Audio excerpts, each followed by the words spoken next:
Okay, so something pretty big just started developing, and honestly, if this actually happens, it's going to be one of the most talked about royal moments of the entire year. Because for the first time since 2022, Meghan Markle might be setting foot back in the UK. And I know what you're thinking. People have said this before, and it never happens. But this time, there's actually a real event behind it, real reporting behind it, and a real reason why this could be different. So stick with me, because by the end of this video, you're going to understand exactly what's going on, why it's happening now, and why there's still one massive obstacle that could change everything at the last minute. So here's the situation. Prince Harry is heading to UK this July for something called the one-year countdown event for the 2027 Invictus Games, which are being held in Birmingham. Now, if you don't know, Invictus Games is a thing Harry actually built himself. It's his event. It's the one project that's always been completely his, separate from royal duties, separate from any of the family drama. So him going back for this isn't really controversial on its own. He's the founder. Of course he's going to be there. But here's where it gets interesting. Reports are now suggesting that Meghan might go with him. And not just Meghan.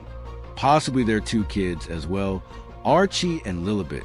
And if that actually happens, that would mark Meghan's first time on British soil since Queen Elizabeth's funeral back in 2022. Think about that for a second.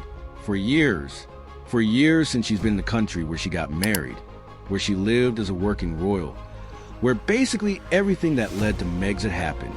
And now there's a real possibility she walks back into that country for the first time for an event tied directly to Harry's legacy. Now, why would this be the moment she chooses to come back? Well, according to royal commentators, the reasoning isn't just emotional. It's actually pretty strategic. Insiders are saying that Meghan understands what being visibly supportive of Invictus means, both publicly and within royal circles. Because remember, with William eventually becoming king, there's a sense that keeping some level of goodwill with the family could matter a lot if she and Harry want to hold on to their titles long term. So this isn't just about showing up for her husband's event. Some experts believe this is also about Meghan protecting her own position for the future. But okay, here's the catch. Here's the thing that could completely change this entire story. This trip depends almost entirely on one thing: security. And this isn't a small detail. This is actually the deciding factor. So a few years ago, Harry lost a legal case against a group called RAVEC, which is a committee that decides on royal and VIP security in the UK. After he stepped back from royal duties, his automatic taxpayer-funded police protection was removed, and he argued that without that protection, it genuinely isn't safe for him, for Meghan, or for their two young kids to be in the country. Now here's the part that actually matters for this trip. Harry recently won a legal victory related to this.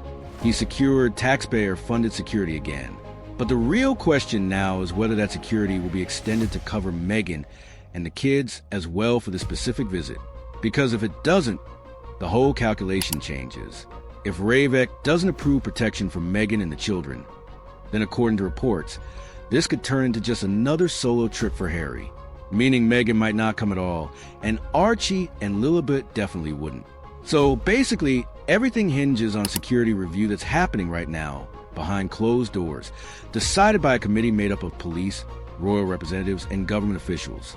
And depending on which way that goes, this story either becomes the biggest royal homecoming moment in years, or it quietly becomes nothing, just another trip where Harry goes alone and everyone moves on. Now here's where it gets even messier. Because there's also reporting about what Meghan supposedly wants if she does come. And look, some of this might be exaggerated, but it's out there, so let's talk about it. Reports are claiming Meghan has a list of requirements for her stay that some are calling excessive.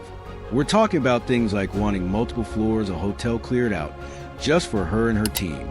Now, obviously, high-profile people do have legitimate security needs. That's normal.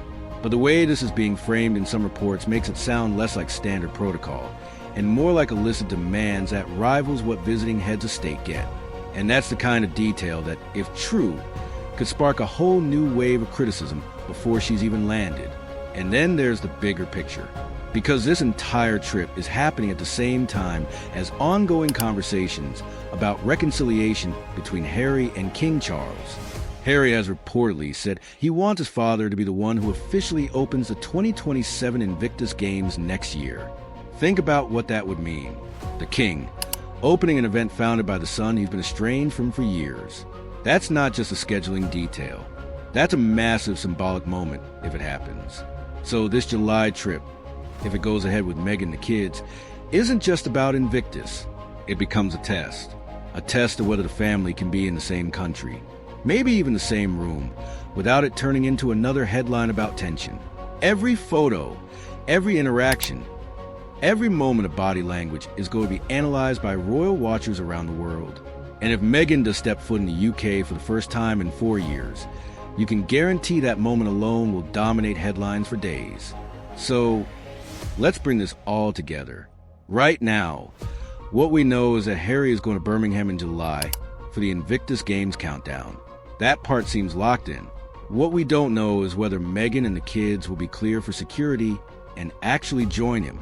If they do, this becomes Meghan's first UK appearance since the Queen's funeral, and it instantly becomes one of the biggest royal stories of the year.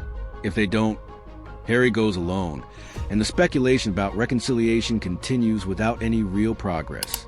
Either way, this is a story that's going to keep developing over the next few weeks, and you're going to want to be here when it does, because the moment that security decision comes through, everything could shift very quickly. So here's my question for you.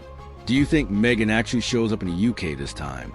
Or do you think this ends up being another situation where it's talked about for weeks, and then quietly doesn't happen? Let me know what you think in the comments below. And if you want to stay updated on this story as it develops, make sure you're subscribed and you've got notifications turned on, because trust me, when the security decision comes out, you're going to want to know about it the moment it happens.